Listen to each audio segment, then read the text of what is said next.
Olá, amigos e amigas que acompanham o site TN Brasil TV e, nesse caso, mais precisamente, a coluna Jus Pará. Esse podcast de número 7 recebe hoje a advogada Gabriele Maués. Inclusive, no nosso site temos um texto publicado contando um pouco, né? É um pouco mesmo, né? Um texto bem resumido acerca da trajetória profissional na advocacia, na formação e também apresentando-a como candidata ao 5º Constitucional. Você que nos assiste, caso não saiba o que é o 5º Constitucional, a advogada vai explicar direitinho para você, tá bom? Então, muito obrigado, doutora, por aceitar o nosso convite, né, e vir aqui conosco. Boa tarde. Obrigada pelo convite, primeiro de tudo, pelo espaço. É sempre importante a gente poder ter esses debates, essas conversas. Eu gosto muito de ter esse momento, né, do diálogo com as pessoas e de poder conversar com a imprensa principalmente. Então, o espaço da TN Brasil TV, eu quero deixar o meu agradecimento. E vamos falar do que é o 5º, que todo mundo está curioso aí com isso. O 5º Constitucional é um procedimento previsto na Constituição Federal que deixa 1 em cada 5 cadeiras do Tribunal de Justiça do Estado para a advocacia ou para o Ministério Público do Estado. E como você já disse muito bem, estou concorrendo aí a essa cadeira, a esse 5º Constitucional do Tribunal de Justiça do Estado do Pará nesse ano de 2025. É isso aí. Então, antes da gente aprofundar mais nessa questão, eu quero parabenizar o trabalho realizado pelas mulheres, né, advogadas aqui do Estado, no que diz respeito à rede, né, Conecta Entre Nós, que tive o privilégio de participar. Inclusive, foi a primeira vez que permitiram a presença, né, de homens e eu estava lá. É isso mesmo. A gente se encontrou no evento do Entre Nós, aí no jantar de comemoração, no aniversário da rede, e que é uma iniciativa muito importante, como outras que a gente tem aqui no Estado, que valorizam o trabalho da advocacia feito por mulheres. Afinal, nós somos maioria na profissão. Então, nós precisamos desses espaços aí de fortalecer o nosso trabalho, fortalecer o nosso exercício profissional, que principalmente, infelizmente, é marcado muitas vezes por violação de prerrogativas. Vez por outra, eu trato, né, em algumas entrevistas sobre a figura do advogado, que não raro é incompreendido, né, pela sociedade, e já vi muitas pessoas dizendo: eu não preciso de advogado, né? Eu não preciso, eu mesmo resolvo os meus BOs, né? E quando, além disso, diante de alguns casos de repercussão nacional, onde a figura, né, do advogado sempre aparece defendendo os direitos dos seus clientes, também as pessoas tendem a se posicionarem e geralmente não compreendendo o papel do advogado, né? Bandido, não sei o que, só, etc. A pergunta é: quem é o advogado ou a advogada? Que figura é essa? Eu gostei muito dessa pergunta, viu? Eu acho que é muito importante a gente ter um momento para tirar esse mito. A gente precisa entender que o papel da advocacia é uma função pública que tem a ver com servir a justiça, né? Nós somos a única profissão, inclusive, prevista nesse sentido, que serve também à administração da justiça, tamanha a importância. O nosso papel nos processos, enquanto advogado, não é, por exemplo, defender bandido, tá compactuando. O nosso papel é garantir que aquele processo tenha uma ampla defesa, o contraditório, seja um processo que tramita na forma devida, por lei, que tenha o que a gente chama do devido processo legal, direitinho respeitado. Então, você não está lá para defender exatamente o ato que este acusado, esta acusada, enfim, numa situação dessa de crime, praticou, mas sim para garantir que todas as normas constitucionais estão sendo respeitadas dentro daquele processo. E é também importante dizer que nós não só resolvemos o problema quando ele já existe, porque também existe esse mito. Então eu só chamo o advogado quando tem problema, e eu não tenho problema, ou então eu resolvo o meu problema, não preciso da advocacia. E a verdade é que o advogado pode atuar preventivamente. Então ele pode dar uma consultoria para uma empresa, ele pode auxiliar no compliance dessa empresa, trabalhista ou mesmo eu que atuo com questão de gênero, ele pode fazer uma política anti-assédio na empresa para que previna casos de assédio naquela instituição e evite uma repercussão trabalhista, por exemplo. Então tem várias coisas que o advogado e a advogada podem fazer que não é só atuar num processo criminal.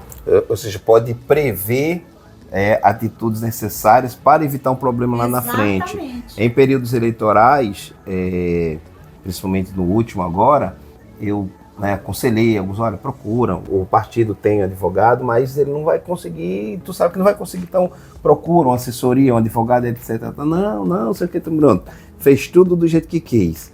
Resultado, teve problemas muito sérios e vai ter que desembolsar umas graninhas, que se tivesse um advogado, né, acompanhando, assessorando, ele não teria feito. Até ele falou, pô, tá sendo realmente... E a gente vê isso muito acontecer, né? Então o advogado, ele tem essa... Exatamente, ele tem esse papel de prevenir esses problemas, como você falou bem. Então, você, por meio de uma assessoria jurídica, pode evitar que problemas aconteçam e assim você não vai ter repercussão trabalhista, civil, tem que pagar multas, indenizações administrativas. No eleitoral também, né?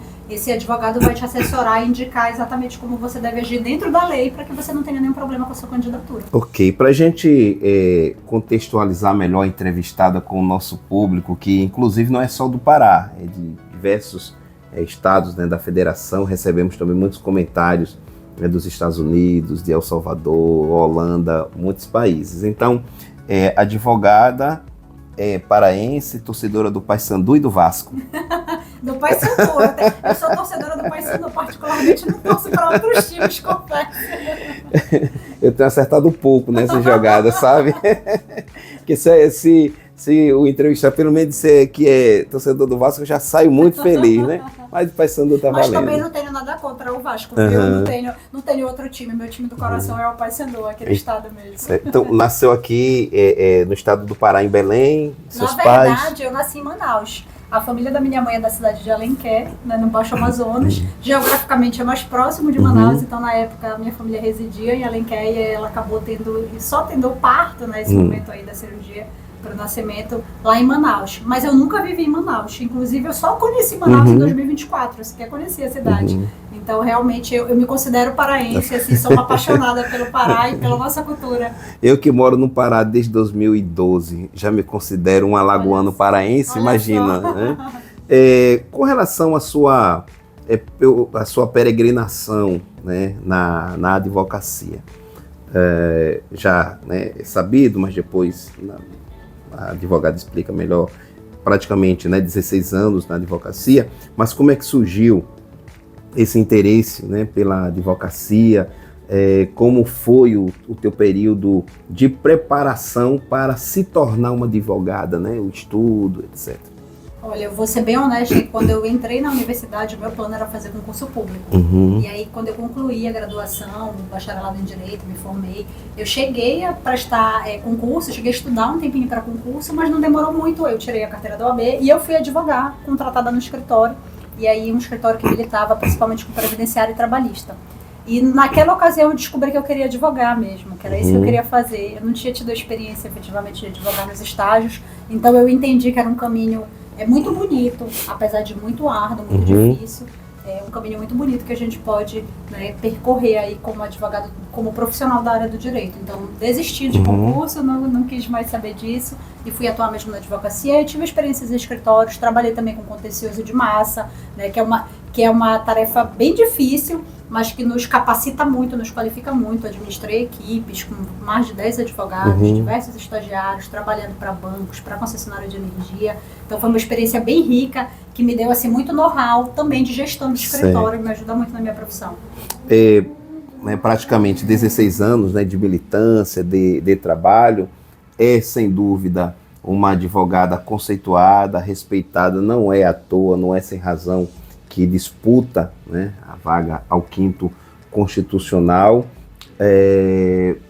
16 anos, né, de atuação, de muito trabalho, né, praticamente.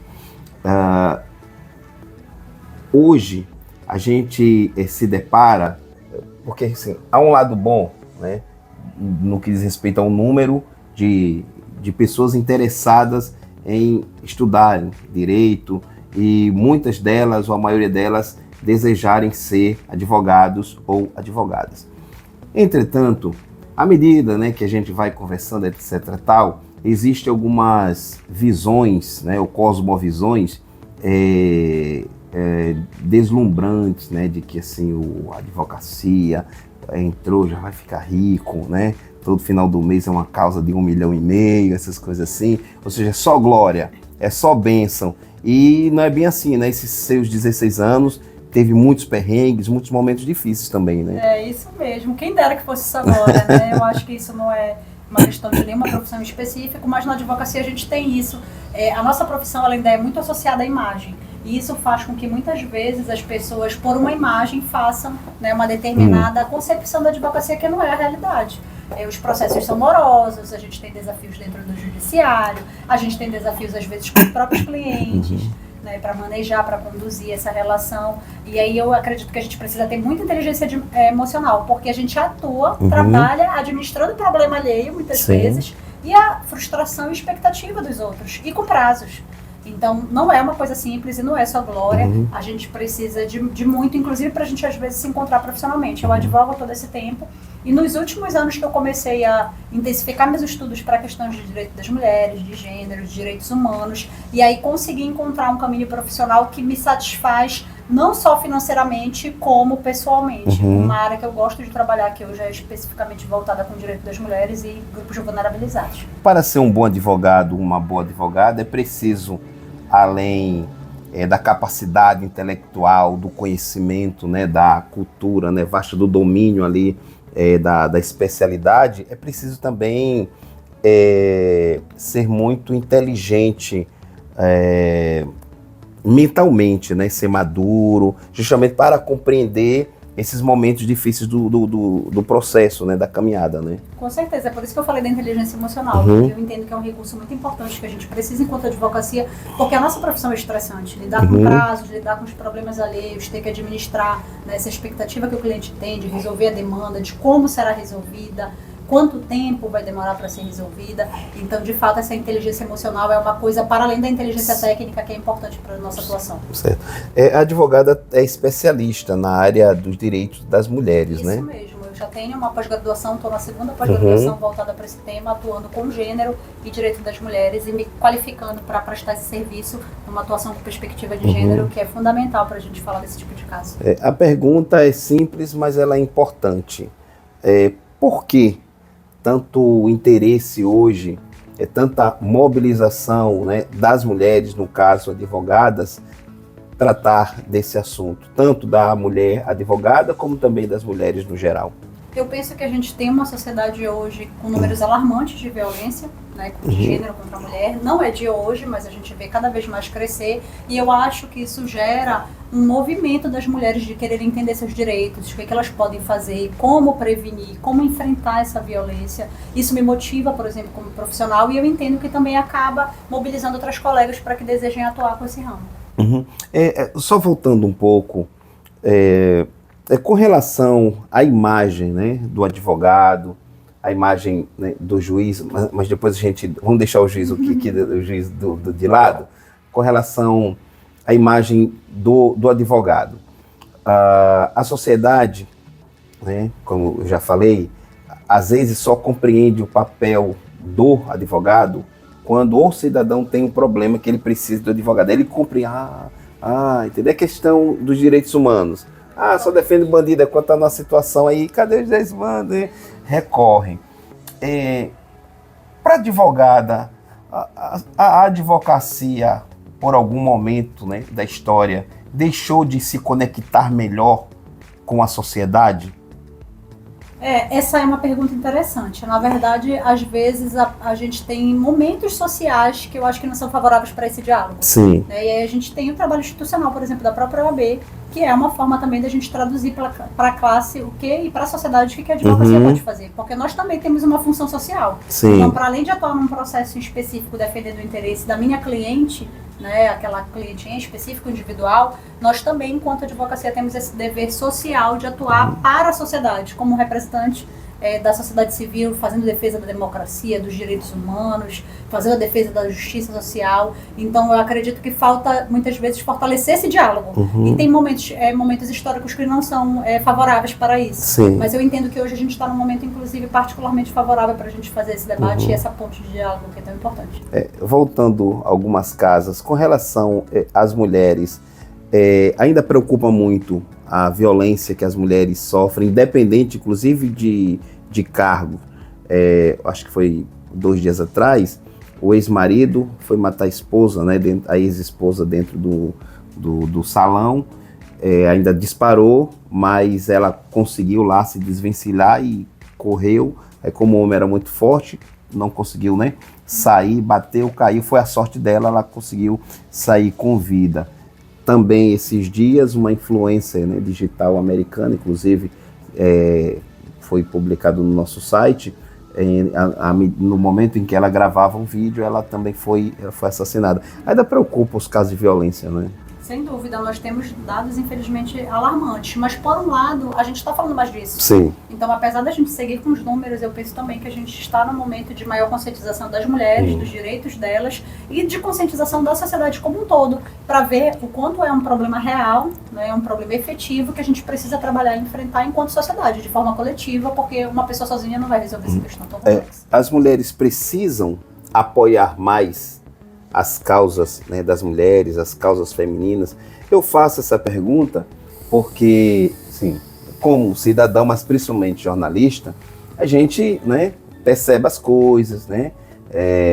A gente olha demais em muitas direções, tá, né, mas está percebendo uma série de coisas que está acontecendo ao nosso derredor, né? E até conversei isso com uma advogada recentemente, que dá palestras. As mulheres, né, muitas delas, são muito rigorosas, né, no julgamento para com outras mulheres. É como se a mulher não pudesse errar. E em momentos e em situações que a gente percebe que era preciso, fundamental, o apoio das mulheres para que aquela mulher que representa direitos de todas as mulheres, né, pudesse ali alcançar, aí a gente percebe, né, divisão. Claro que esperar unanimidade absoluta, né, não é isso que eu estou falando, mas é um apoio maior, um apoio massivo. Está na hora das mulheres abraçarem mais as causas pertinentes a elas? Eu não diria que está na hora. Eu sempre falo em todos os espaços onde eu estou, inclusive palestras que eu dou sobre esse tema, que a gente infelizmente tem uma cultura da rivalidade feminina e que isso só beneficia um sistema que oprime as mulheres. A gente tem infelizmente essa cultura. Lá atrás, quando a gente olha para a Idade Média, as mulheres tinham um poder social que derivava muito do fato de elas serem unidas. Sim. Então eu sempre falo dessa importância de nós estarmos unidas, estarmos aliançadas. Isso é importante, porque essa rivalidade, ela nos é ensinada, a gente que nós somos crianças. Então é um desafio para nós, enquanto mulheres também, sociedade, que nós vamos desconstruindo isso na gente. Afinal, desde que a gente é criança, a gente tem os concursos, a gente tem a rede social, a gente tem os contos de fada, em que você olha para os contos de fada, o que é? Duas mulheres, geralmente uma bruxa e uma princesa, disputando a atenção de um homem, não é verdade? Então a gente já vai sendo moldada para competir com outras mulheres. E como a gente tem mais dificuldade de chegar nos espaços de poder, que geralmente são ocupados majoritariamente pelos homens, a gente vê essa colega, que é uma única outra mulher, como rival. Nossa, só é uma vaga. Então sou eu, não vai ser a colega aqui. Sim. Então a gente acaba fortalecendo esse sistema que nos oprime. Então é passada a hora da gente entender o valor de nós estarmos unidas e aliançadas, como os homens muitas vezes fazem. Né? Eu gosto de dar esse exemplo, às vezes tem algum crime de repercussão. E aí você vai abrir os comentários da internet, é um exercício. Sim. Você abre o comentário da internet, tem lá vários homens que nunca viram aquele acusado falando: deve ter alguma coisa errada, não deve ter sido assim, mas tem que entender o que essa mulher fez para isso acontecer. E a gente não vê isso das mulheres umas com as outras. Então a gente precisa de fato começar a desconstruir essa rivalidade, porque ela não nos beneficia em nada. Interessante e muito poderoso. Inclusive, há uma lenda entre os homens que diz assim: olha, nós homens, né, nos aprontamos, compramos perfumes, trocamos de roupa, etc., para as mulheres, para chamar a atenção das mulheres. Nós nos vestimos para as mulheres, mas as mulheres fazem tudo isso para outras mulheres. Eu acho que é uma lenda, né? Eu acho que é uma lenda também, viu? Eu acho que é uma lenda que muitas querem chamar a atenção das pessoas, né? Também porque a gente é moldada para isso. A gente ainda vive numa sociedade que valoriza muito a figura masculina ao lado de uma mulher. Se essa mulher não tem uma figura masculina ali, digamos, para ser um apoio, para ser a figura central da vida dela, às vezes ela é considerada incompleta. Então eu acho que é uma lenda realmente. Com relação à sua experiência na advocacia, né? Já ocupou cargos na ordem, né, dos advogados do Brasil aqui no Pará, e também é comunicadora, né? Não é isso? Eu já vi uns vídeos seus. Eu gosto de fazer conteúdo, conteúdo, né? Mas é profissional como você. É uma comunicadora já aí, né? É modesta. Então fala um pouco sobre a sua experiência na OAB com relação aos cargos? Eu, na OAB, a partir de 2019, eu passei a participar da Comissão das Mulheres e Advogadas, entrei como membro, depois eu fui eleita vice-presidenta da comissão, e aí no triênio seguinte eu fui presidenta, fiquei até dezembro de 2024 como presidente da Comissão Estadual das Mulheres e Advogadas, e também fui conselheira seccional.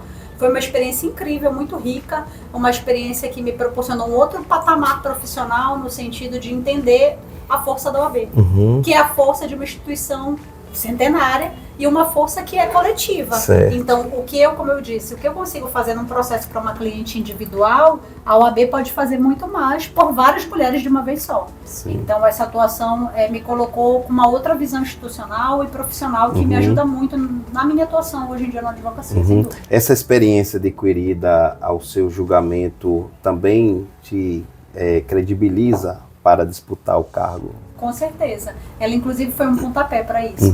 Talvez se eu não tivesse tido a experiência institucional da ordem, eu não me sentisse capaz desse desafio. E estar mais próximo do sistema OAB, estar dentro do sistema OAB e ter acompanhado o último quinto constitucional, principalmente, que eu acompanhei como conselheira, né, estive lá, participei de todas as etapas, assisti, entendi como é que funcionava, me fez compreender que eu tenho todas as habilidades necessárias para concorrer também. Da importância de no tribunal ter um representante da advocacia? Traz pluralidade, mais democracia. Nós estamos na ponta ouvindo as dores, os desafios da sociedade todos os dias, entendendo as demandas sociais, entendendo as demandas da própria advocacia, da classe. Então, quando nós vamos para o tribunal como representantes dessa advocacia, passando a ser mais um agente dentro do tribunal, eu tenho certeza que nós conseguimos trazer uma conexão maior com a realidade atual, com os desafios mesmo do jurisdicionado, do cidadão que busca o judiciário. Com muita frequência, mais que nunca, nós ouvimos advogados, né, afirmarem que as prerrogativas não são respeitadas e etc.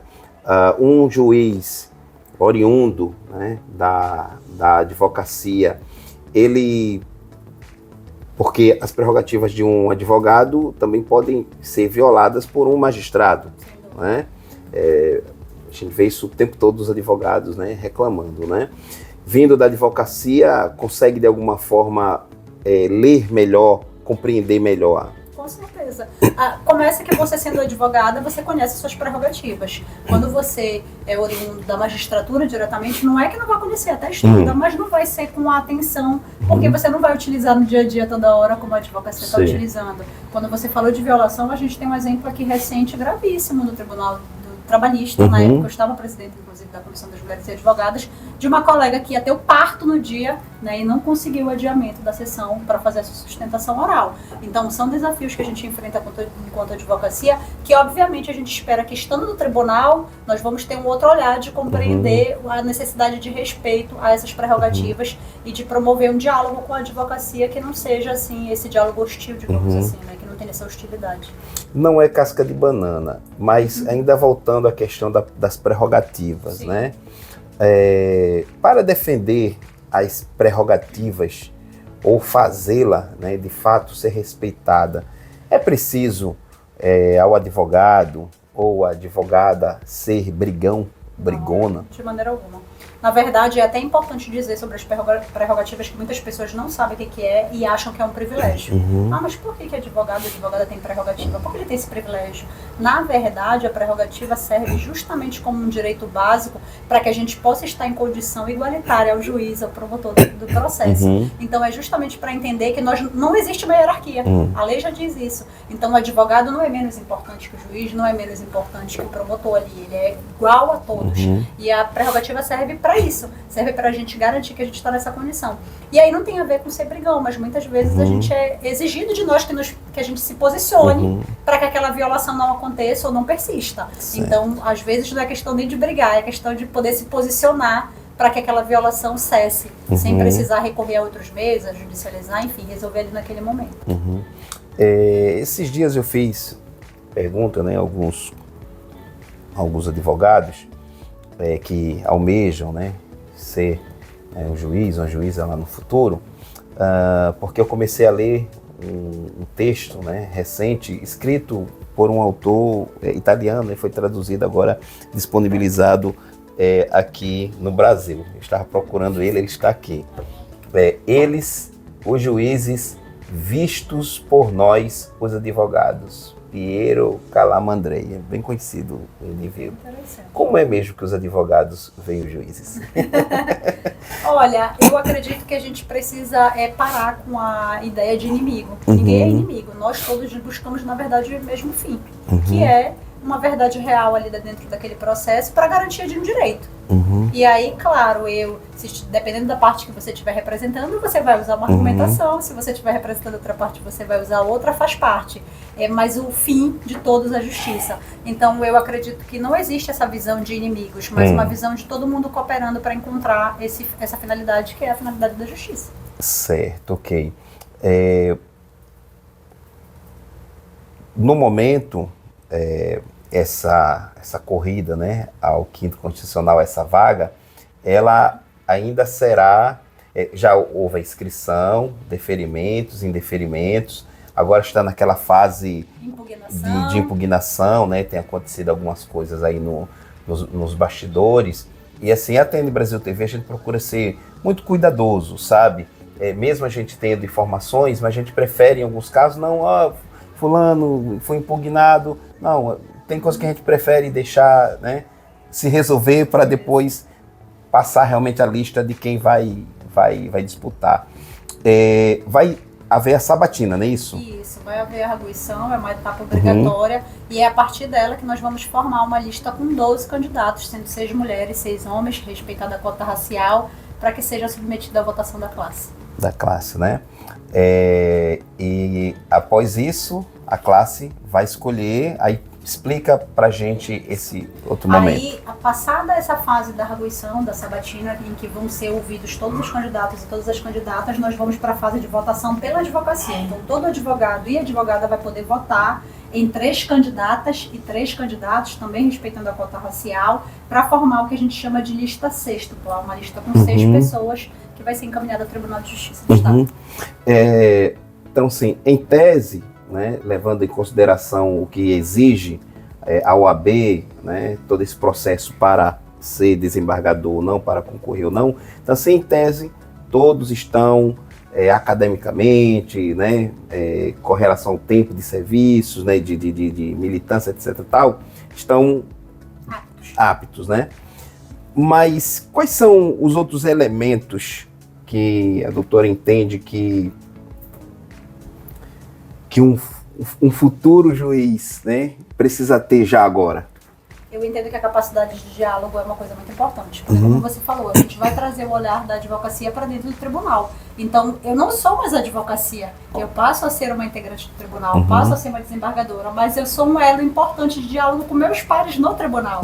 Né? Eu deixo ali o lado de par da advocacia, do advogado e advogada, mas passo a ser um par dos desembargadores. Então, eu posso, por exemplo, promover o diálogo e contribuir para isso quando a OAB institucionalmente trouxer uma demanda da classe. Então, não só a história do gabinete de portas abertas para o advogado de forma individual, mas o gabinete de portas abertas também para ser um local de apoio para as demandas institucionais trazidas pela OAB.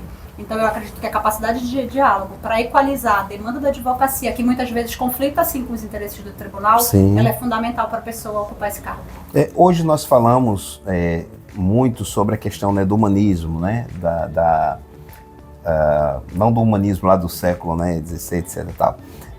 No sentido de atendimento humanizado, né, advocacia humanizada, mulher humanizada, homem humanizado, juiz humanizado, etc. Tal. A gente sabe que o Brasil ele é um país muito injusto, né? Tem muita gente preso que já era para estar em liberdade ou cumprindo, né, de uma outra forma. Muitas mães que, ainda que haja, né, a lei que garante a pensão do filho, mas às vezes não consegue receber em tempo, aí o menino passa dificuldade. São inúmeros os casos, inúmeros os casos. Como é que a doutora olha para esse cenário, né? Quem tem condições consegue se defender rápido, se defender bem e etc. E às vezes até evitar maiores problemas, mas há a galera do andar de baixo, né? E assim, eu só vou aqui abrir um parêntese, que assim, nessas entrevistas que eu tenho feito, a gente poderia fazer um bate-papo catedrático, com palavras difíceis, falando um bocado de coisa, mas eu acho que a gente precisa, né, descer alguns degraus para que a sociedade veja um pouco, né, o lado mais humano, né, do candidato, né, da candidata, compreender melhor como é que ele pensa, como é que ele vê as coisas. Então, como é que a senhora analisa, que a advogada analisa essa questão de tanta injustiça no nosso país, tanta gente sofrendo sem ter um... Eu gosto muito desse tema, porque isso me motivou a fazer o que eu faço hoje na advocacia. Né? Como eu conversava com você antes, nos últimos anos eu direcionei meus estudos e a minha atuação profissional para mulheres e outros grupos vulnerabilizados, justamente por entender essas desigualdades que são históricas no nosso país. A partir do momento que a gente tem essas desigualdades históricas, o judiciário também não pode ser um espaço de manutenção desse status quo. Na verdade, tem que agir para mitigar, porque a Constituição assim determina. Então, como função da advocacia social, como eu falei, de fazer defesa da justiça social, eu entendo que é muito importante que nós estejamos alinhadas com essa realidade. Nós não podemos desconsiderar os números elevados de violência contra a mulher, de violência de gênero, de racismo na sociedade, de outras formas de discriminação. Então, é nosso papel a advocacia, quando a gente faz o nosso juramento, a gente jura defender esses direitos e a gente precisa traduzir isso na nossa profissão. Então, eu vejo com muito cuidado e com muita responsabilidade essa matéria, porque eu entendo que nós, enquanto advocacia, enquanto sistema de justiça, não só a advocacia, o judiciário também, temos um papel fundamental de enfrentamento dessas questões para promover uma sociedade que seja realmente mais democrática e igualitária. Eu posso estar conversando agora com a futura desembargadora do estado do Pará. É possível o juiz, né? Porque juiz, ele tem, né, um poder ali de mudar a vida, né, do ser humano para sempre, porque tem decisões que afetam a vida do indivíduo, né, por muitos anos ou até a vida toda. Então, assim, há espaço para o juiz ser, não é camarada, né? Ou vou usar a palavra que usei há pouco, ser um juiz, né, humanizado, né, uma magistratura humanizada, sem que o réu, né, o paciente que tem a sua causa ali para ser julgada, ele não olhe para o juiz como um ser, né, intocável, um ser que causa medo, né, de poder mandá-lo para o inferno. Não é possível um juiz passar uma outra imagem. Eu vou aqui usar um exemplo. Temos até alguns cortes na TN Brasil TV de uma juíza que encontrou, né, ela julgou um homem que tinha sido companheiro de escola dela. E ela diz, né, que era o melhor menino, gente boa, tudo tal, e agora estava naquela situação e ela teve que, né, julgar o rapaz.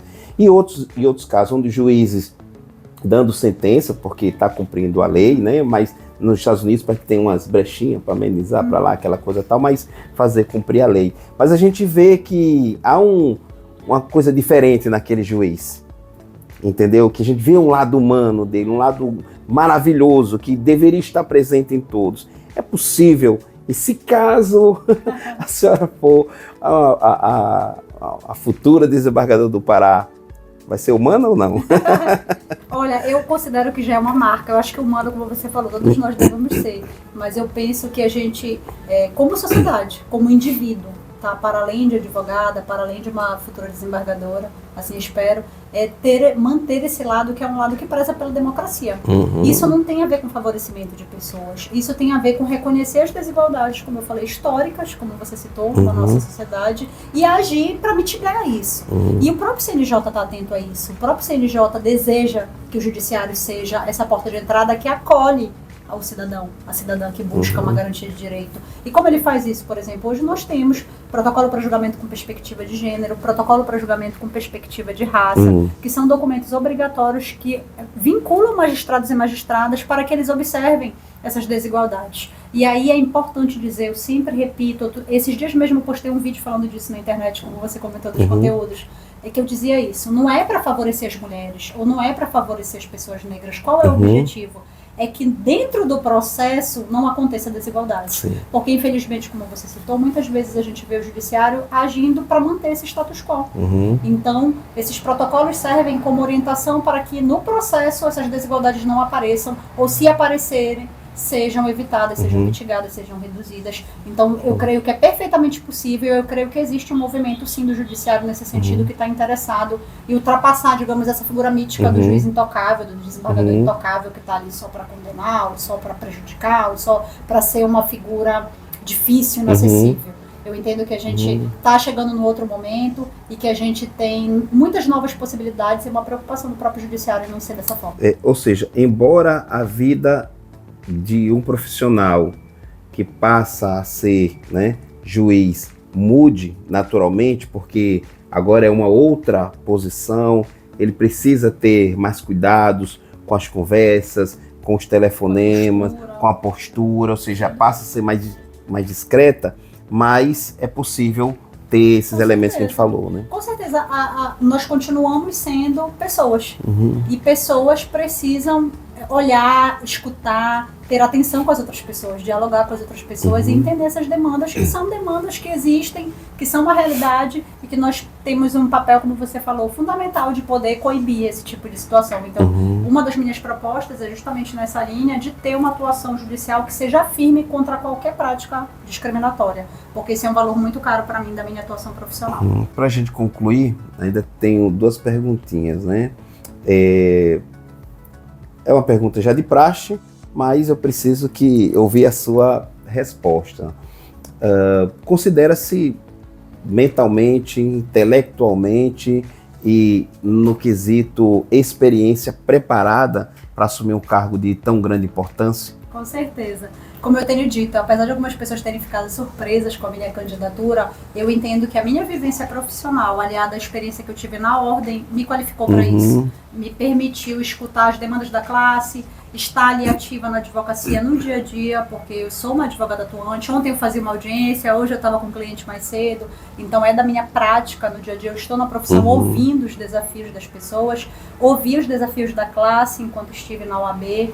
E tudo isso me qualificou para me candidatar e para estar apta para o cargo, também ciente do enorme desafio que é, da enorme responsabilidade, porque eu penso que isso não é só um sonho, digamos assim, mas é uma responsabilidade muito grande pela capacidade que a gente tem de transformar uma vida, várias vidas, muitas vidas de uma vez até, com uma assinatura. Então, estou plenamente capaz e ciente dessa responsabilidade e por isso que eu submeti meu nome ao escrutínio aí da classe da advocacia. Pronto. Antes de fazer a última pergunta, só uma constatação aqui. A gente faz as publicações, né, as pessoas comentam, elogiam, etc. Tal. Inclusive, eu gosto quando publico minhas fotos, as pessoas vão lá, tá, isso é bacana. Mas aqueles comentários, né, sobre nós que são feitos na nossa ausência, né, sem o elemento da publicidade, eu os considero muito valiosos, né, muito poderosos, porque é a pessoa colocando para fora o que ela realmente pensa acerca de nós, né?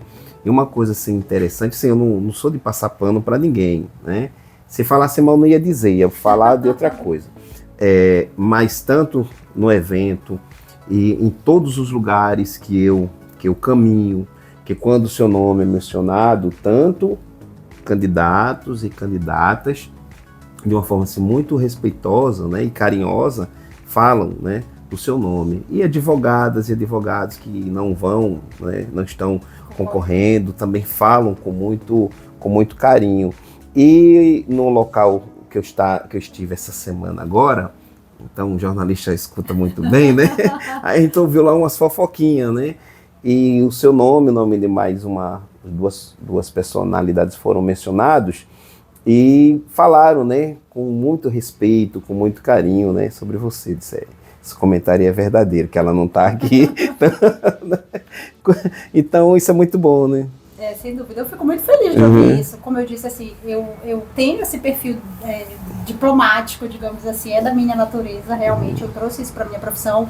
Eu não tenho esse perfil brigão, como você citou, e não é porque eu acho que não devo ter, ou não é porque não é uma característica minha. Inclusive, eu acho que às vezes a gente tem essa visão errada do advogado e da advogada, porque a gente acha que ele só é bom se ele for brigão. Sim. Isso não tem a ver com técnica. Eu prezo muito pela técnica. Eu busco muito a ética, a técnica, né, esse compromisso com meus colegas advogados e advogadas. Então, eu acredito que eu consegui construir juiz, nesses quase 16 anos, tem um ótimo relacionamento com servidores, com juízes, com desembargadores e desembargadoras, com as servidoras do Tribunal de Justiça. Afinal, eu fiz parte de vários espaços estando na OAB. Então, tem um ótimo relacionamento e também construir, que bom, um ótimo relacionamento com muitos colegas advogados e advogadas que inclusive estão candidatos também nesse pleito. E fico feliz de saber que tem esse respeito, porque eu sempre busquei esse respeito de todos, assim como eu sempre dediquei esse respeito a todos os colegas e a todas as colegas, porque eu sempre falo isso. Aqui dentro do processo a gente está em polos opostos, mas nós somos colegas na advocacia. Não existe inimigo. Da mesma forma com juízes e promotores, então é uma coisa que eu quero levar para a minha vida, sempre cultivei nessa profissão. Antes da última pergunta, porque falamos advogados, aí lembrei, né, da classe, o voto, né, da ordem, né, dos advogados, é muito importante, né? Então, será que cabe aquela sentença, vote com consciência, né? Olha, eu quero deixar aqui a mensagem que eu estou pronta para seguir construindo uma justiça com ética, equidade e democracia. É isso que eu espero para essa vaga do desembargo. Espero poder contar com a confiança e o apoio de cada um de vocês, advogado e advogada, que me conhece, e quem não me conhece, que possa ouvir essas propostas, conhecer um pouco mais do meu trabalho e entender como eu estou apta para ocupar esse cargo tão importante e de tamanha responsabilidade. Ok. Em Gramas, a advogada já falou, né, da minha última pergunta. Mesmo assim, vou fazê-la para que possa responder de maneira, né, bem direta, bem objetiva. Por que mesmo a advogada Gabriele Maués, né, que tem, né, essa experiência, é respeitada? Não é o jornalista que está dizendo, é a sua história que fala por si, e os seus pares reconhecem isso, e outras pessoas que não são advogadas e advogados atestam, né, para a sua capacidade profissional, esse lado, né, humano, bacana, legal, que eu admiro muito nas pessoas, a humildade, acho que é a maior das virtudes. Mas por que colocou seu nome para concorrer esse processo, né, de candidatura, que é difícil, né, que tem suas dificuldades? Primeiro, eu entendi que estou apta, que tenho as habilidades necessárias para concorrer. Mas é um desafio, principalmente sendo mulher, de fato, e eu quis enfrentar esse desafio porque eu quero justamente estar sujeita à classe, essa avaliação da classe, para que a advocacia diga, olha, valida este nome. Então, também para mim esse teste, nesse sentido, de reconhecimento, desse respeito dos colegas e das colegas. Então, tomei essa decisão porque eu tenho certeza que com toda a vivência que eu tive na advocacia, na experiência de ordem, a advocacia ela é uma escola. Outro dia uma colega advogada brincou e eu achei interessantíssimo o que ela falou, concordo plenamente, que a advocacia, na verdade, é um concurso diário que a gente não sabe o que vai cair. Porque algumas pessoas criticam o quinto por achar que é uma janela para o advogado entrar na magistratura e ser desembargador sem concurso. E não se trata disso. Nós estamos todos os dias ali ouvindo questionamentos diversos que a gente nem sabe que questionamentos vão vir. E tudo isso nos qualifica, sim, nós temos preparo. Então, sentir que eu tenho preparo, sentir que eu passei por essa escola por quase 16 anos, sentir que eu tenho o apoio da classe, o respeito da classe, com certeza me motivou para esse desafio na minha vida profissional. Ok. A presença, assim, a cobertura, né, da mídia a esse processo é importante também para que a sociedade compreenda melhor, saiba o que está acontecendo. E até o seguinte, né? A TN Brasil TV hoje é praticamente o único meio de comunicação que acompanha, né, o trabalho, né, da advocacia. Temos acompanhado inclusive também os trabalhos do TRE, transmitimos as sessões, ou seja, a nossa presença não é só em momentos... Peraí, é muito raro passar, mas no dia do Bassalo passou agora também. Vamos lá. Ainda bem que ele é direcional, ele não pega... Não pega não, mas só como está muito alto. Vamos lá, peraí, pronto, já dá. Então, a TN Brasil TV acompanha não só uma festa, não, a gente acompanha o tempo todo, publicizando os eventos, quando um advogado ou um advogado assume a comissão com o presidente ou vice, então a gente está sempre ali publicizando. É importante a imprensa também nesse processo, né? Com certeza, a gente não tem democracia sem imprensa, né? Não existe democracia, uma sociedade verdadeiramente democrática, se a gente não tiver liberdade de imprensa e não tiver esse tipo de acesso. Eu considero um trabalho fundamental, parabenizo você, a TN Brasil TV, por essa iniciativa, porque aproximar também a advocacia e o sistema de justiça do cidadão, da cidadã, é super importante. Afinal, é como você falou, às vezes a gente está falando de juridiquês e não está se conectando com as pessoas, elas não compreendem o que a gente quer dizer. Então, fazer esse trabalho com uma cobertura jornalística faz essa ponte, né, entre o que o sistema de justiça pode e deve fazer e o que o cidadão e a cidadã precisa e pode alcançar. Então, é fundamental, sem dúvida, é muito importante que a gente tenha esse acompanhamento aí da mídia. Ok, então, mais uma vez agradeço a sua presença aqui conosco, né, na TN Brasil TV. Desejo, né, a Vossa Excelência, né, boa sorte, que tudo transcorra. Aí eu vou trazer aqui elementos, né, dos resquícios de teólogo que ainda há em mim, né, que a providência, né, divina, ela determine aí o final, né, da história. Então, as câmeras estão à sua disposição para suas considerações finais.